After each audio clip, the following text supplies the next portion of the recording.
what I saw. Yeah. What it looked to me like he was negotiating with a deaf prostitute. I know Gavin Newsom, and I think a lot about Gavin Newsom, many different things about Gavin Newsom. But one thing I know for a fact about Gavin Newsom is he has the capacity to beat a lie detector test.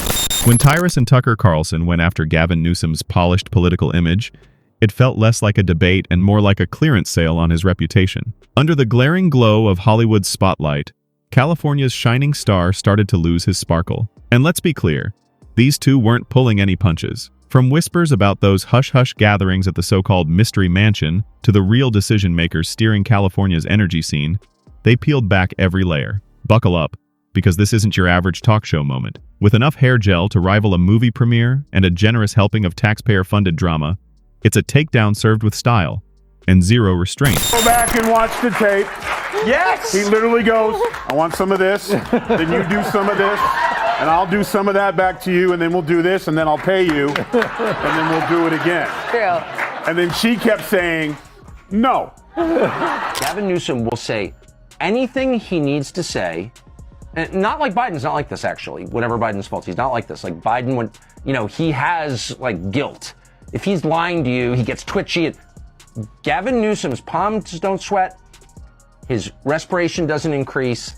His body temperature doesn't change. Nothing changes in Gavin Newsom when he lies to your face. California's political scene often feels more like a well-rehearsed performance, full of polished smiles and tailored suits hiding the real plot. But when sharp commentators like Tyrus and Tucker Carlson start pulling back the curtain, ignoring the truth becomes nearly impossible. Beneath Gavin Newsom's flawless public image lies a story far bigger than any TV production could script. And this time, the spotlight isn't just glowing, it's exposing everything. You can't, it's not his words when he speaks. Yeah. You have to watch him closely.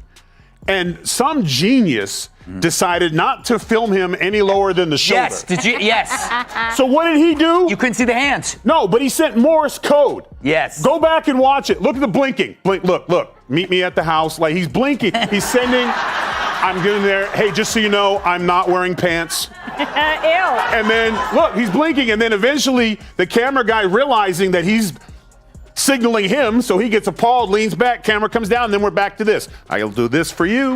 That speaks volumes in a country where crowds eagerly cheer for politicians and TV figures who keep things entertaining. Even as chaos unfolds around him, Gavin Newsom remains that friend who insists on talking about new beginnings. Homelessness has turned into something resembling a taxpayer-funded art exhibit, rather than an actual fix.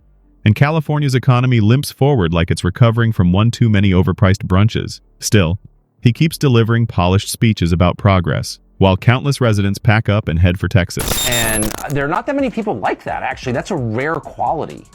Like, to lock down the state, to keep people's kids from getting an education, and to arrest people for surfing, and then go have dinner at the French Laundry. Like, most people couldn't do that. They'd just be like, You're saying he's a sociopath. He can lie and not care. I'm not a psychiatrist, but I don't really know the category, and I'm not going to diagnose him, but I'll just say in 50 years of being around a lot of people, I've met very few who can behave that way. Very, very few. It's a very unusual quality, and of course, it's probably useful in politics. Tyrus may not have taken center stage, but his impact was sharp and unmistakable. After all, what more can you say about a man who turns every press briefing into a runway moment? One lift of his eyebrow speaks louder than a monologue. Meanwhile, the script on accountability seems to have vanished entirely, even as Newsom walks into every setting like he's auditioning for the role of Mr. President in a Hollywood blockbuster. Okay, how about this? You do this one first, then we do this one, then we give a little back and forth.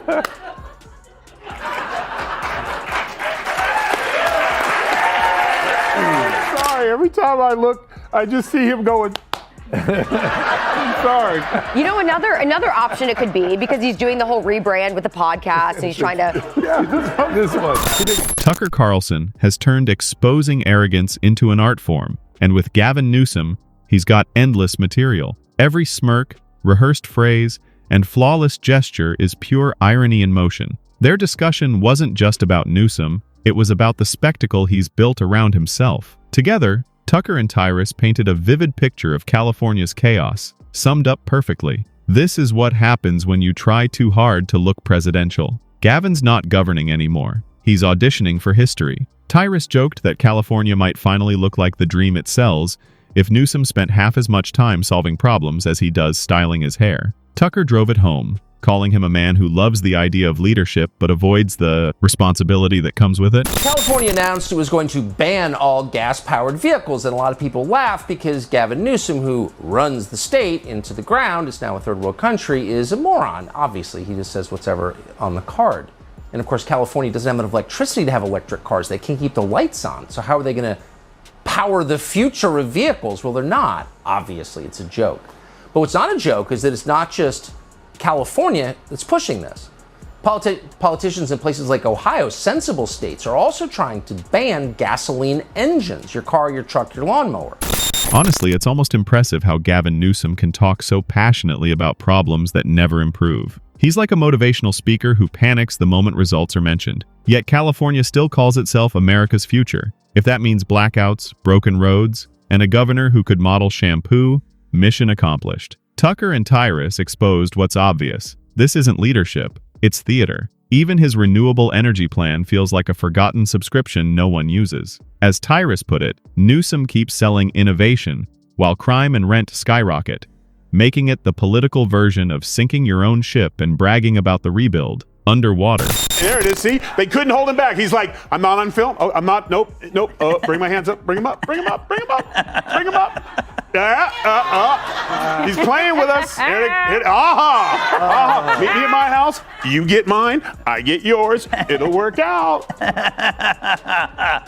Paul, are they capable of soul searching? It feels like the party itself has no soul. Yeah, I know. They have no soul. Tucker joked that Newsom's California dream is really a nationwide dress rehearsal for dysfunction. While he preaches unity, people dodge fallen palm trees and electric scooters. He plays the cool parent of politics, but he's more like the dad who forgets to pay the electric bill, then takes credit for lighting candles. Tyrus nailed his persona, a mix of yoga instructor calm and car salesman charm. Trouble hits, and Gavin vanishes, only to reappear just in time for applause. I know Gavin Newsom. I text with him occasionally. I am from the state of California. I'm from originally San Francisco, and I have relatives who know him. And I've been friends with Gavin Newsom for a long time. I know his ex-wife, I have been bothering him for years. Like, you should come on my show, and he was kind of open to it. And then he whips around and he's like, "No, you should come on mine." I was like, "Oh, I would love to," because I would love to debate him about what he's done to my state. And then I watched a parade of people go on, some of whom are good friends of mine, by the way. Conservatives go on his show. Like a moth to a spotlight, he can't resist attention, just not bad headlines. Tyrus mocked his leadership routine. Homelessness? Form a task force? Crime? Announce a new initiative. Wildfires? Add hand gestures. Gavin delivers every speech like confidence alone can solve chaos. Tucker noted he turns every setback into a photo op, spinning failure into performance. The California miracle looks great on camera, until you're stuck in traffic paying $7 for gas. And as Tyrus quipped, every "I love California" line secretly whispers, "Hello, Iowa." Newsom doesn't just live in the spotlight. He's starring in his own campaign commercial. See, Dr. Drew sees it now. We can't unsee it. It is maybe he's like trying to do the rebrand so much that he's been delving into the TikTok space, because this also reminds me of the TikTok dances, where they're like, he's like maybe he's been practicing so much that it's almost like he does it in his sleep and he's gonna bust out the dances like we saw during the pandemic. I just wished I didn't live in California. That's all. Well, you know what? I think that like in his mind, Jamie, he's thinking that like this is somehow makes him appear authentic. The unsettling part is that he probably believes every word of it. Tyrus and Tucker couldn't help but laugh when they called Newsom America's most charming disaster in waiting. 5 minutes after tripping over a curb and blaming gravity, he'd likely deliver a TED Talk on resilience. Every setback becomes a speech, every problem, a photo opportunity. He's less a political leader and more a Hollywood persona, polished on the surface but hollow beneath the shine. Tucker compared Newsom's brand of leadership to California's idea of innovation. Impressive packaging, no real product. Tech giants still can't stop spam calls, yet they sell happiness. Newsom sells change, yet can't fix the basics. Both ignore the present while selling visions of the future. And somehow, the applause never stops. I actually talked to Gavin Newsom the other day. Did you really? Yeah, and what's that like? Does he smell like sulfur? It was by phone. I was talking to him on the phone. It's such a weird. He smelled like that was too fast for me. Sulfur and hair grease. Yeah. No, but I was making fun of. I shouldn't even make fun of it because it's so tragic. But what's happened to the state and people living on the street? And what is his non-gaslighty perspective? He said, "Go back to Russia. You like Russia so much." I was like, actually, I'm originally from San Francisco, but I can't live there because he really told you to go back to Russia. Of course. I mean, he was laughing. Whatever. Tyrus and Tucker nailed it when they called Gavin Newsom America's most charming disaster in waiting. Every failure becomes a performance. Every crisis a photo op. Tucker compared his leadership to California's innovation. All flash, no substance. Tyrus summed up the exodus perfectly. People aren't leaving because they hate California. They're just exhausted. Each new vision is a recycled flop dressed in buzzwords, and even Hollywood elites are grumbling. Yet Gavin smiles, waves his data, and insists inclusive growth is just around the corner, as if the illusion hasn't already cracked. Gavin, his hands are aggressive. Yeah. We've had a lot of theories. One, it was a bad negotiation with a deaf hooker. Now he doesn't want to pay for, Do you have a problem with deaf hookers? He does, because the deal went south. It's called the Helen Kellen special. It's a loop that never ends. New script, same outcome. Californians still can't afford rent while Gavin polishes his brand. Tyrus joked he governs like an influencer managing a PR disaster, while Tucker called it a masterclass in managed decline. From afar, the state glows. Up close, it's a decaying movie set. What passes for leadership now feels more like performance art, and every Californian has been cast as an extra. Democratic state. It's not run on the basis of what the population wants. So it does make me very uncomfortable that someone from that political culture, which is an utterly corrupt political culture, an authoritarian political culture, could enter a presidential race. Because clearly, what are you running on if you're Gavin Newsom? As a native Californian, I know what the state was like in 1985 because I lived there, and it's completely degraded from that time. And how did that happen? Well, part of the big reason is the political leadership in the state. You've got nothing to run on. What are you running? Have you driven through LA recently? Seriously. Even as chaos builds, Newsom keeps smiling, selling the dream. Tucker called it a curated utopia, glossy outside, crumbling underneath. Crime climbs, infrastructure breaks, and somehow, the blame always lands elsewhere. Gavin's perfected the art of apology without accountability, turning failure into progress with a grin. As Tyrus put it, California isn't governed by him. It's marketed by him. The packaging still shines, but the product no longer works. And sooner or later, even the best lighting won't hide the cracks in California's golden illusion.